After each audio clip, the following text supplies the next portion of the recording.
Donc voilà, ici on va mettre PHP, on va définir quelques constantes. Define, on va mettre ici ds pour dire directory separator. Voilà. On va mettre define root pour dire le dir name de dir name de underscore file underscore.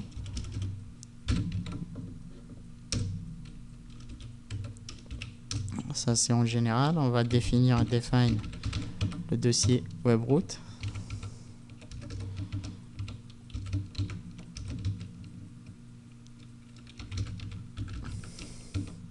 Ce sera root.ds. On va mettre app, plutôt webroot. Donc c'est le chemin vers notre dossier. Ici on va mettre app qui va être app. Donc on est bien. On va les écho par exemple app. On va voir ce que ça donne ici. Quand vous voyez ici, c'est tuto app. Donc dans ce dossier app, on va créer un nouveau folder, donc un nouveau dossier qui s'appelle lib. Ça va contenir toutes les librairies nécessaires pour notre application ou les classes nécessaires pour notre application. On va créer un dossier qui s'appelle config.php.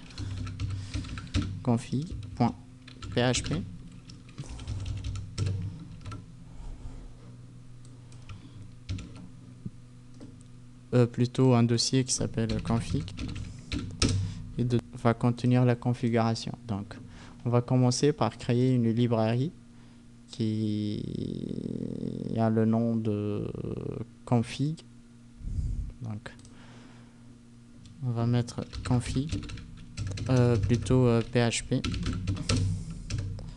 On va l'enregistrer, c'est config.class.php.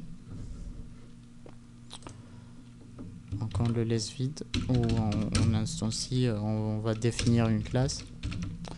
Classe sera config.php ou on va mettre ici, on va mettre un écho. Je suis la classe config. Donc voilà, ça c'est pour débuter. On va créer un fichier d'initiation ou un fichier qu'on va l'appeler init.php. Donc ce fichier va contenir l'autoload. Donc on va mettre function underscore autoload. On va dire $class name.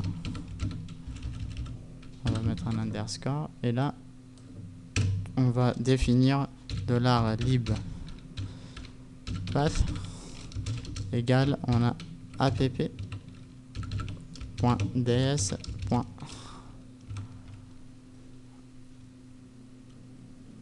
Plutôt de mettre ça, on va mettre lib et de venir ici dans index définir la lib. Donc ce sera app et ici on va mettre le dossier lib et ici on va mettre lib. Donc c'est parfait. On va fermer ça, ça et ça. Donc après on a de la str to lower, donc de notre classe qui s'appelle $class name. On va le concaténer avec .class.php et là on a bien notre autoloader, donc on va l'inclure ici. On va mettre un require. On va mettre un require 11. On va mettre app.ds.init.php.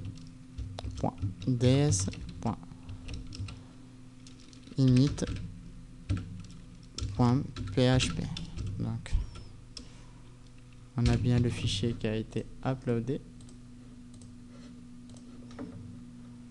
Donc ici require 11 webroot tuto app et init. Donc ici lib. Et on n'a aucune erreur, donc ça passe. Donc ici on va tester if file existe dans $lib path. Donc on va require $lib path. Pour tester ça, on va dire config, donc on va mettre juste, c'est pour tester, $conf config égale new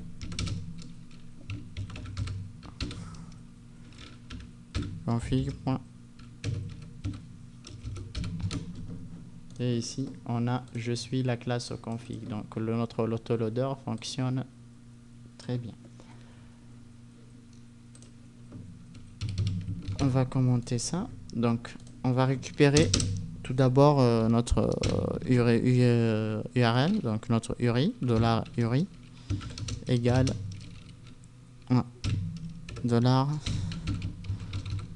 $serveur de request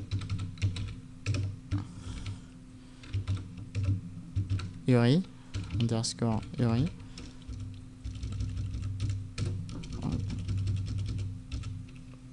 On va le var dumper pour le var dump $URI.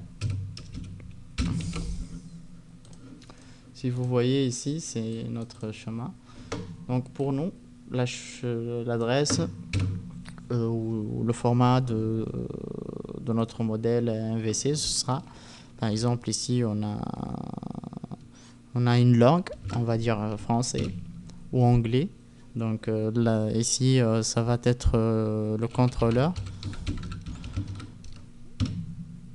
Le contrôleur, ici ça va être l'action. Ici c'est les paramètres, param 1, param 2 et param 3. Donc voilà, pour le moment on va pas créer tout ce qui est langue et pour même les layouts et tout. Donc on va commencer juste par un truc soft et après on va approfondir notre structure. Donc on va mettre contrôleur, action, paramètres et la suite des paramètres. Donc comme vous voyez ici on a le tuto, donc on peut le remplacer. Il faut, donc on veut l'éliminer de l'adresse, donc on va mettre $URI égale str replace. Donc on cherche tuto plutôt. On remplace avec une chaîne vide, donc dans $URI. Et là, ce qu'on obtient, qu'est-ce qu'on obtient? On obtient un contrôleur avec ça. Donc on supprime ça. Donc on a bien ça. Et après, ce qu'on va faire, c'est $URI, ou avant, si vous voulez. Bon, on va le mettre là. $URI égale URL des codes de trim. str c'est quoi? Donc là, ici on va mettre $URI virgule des slash. Ce qu'on aura, c'est ni devant ni derrière il y a des slash, donc on va trimer cette chaîne. Donc on obtient ça. Donc dans le prochain chapitre, on va voir comment créer la classe routeur.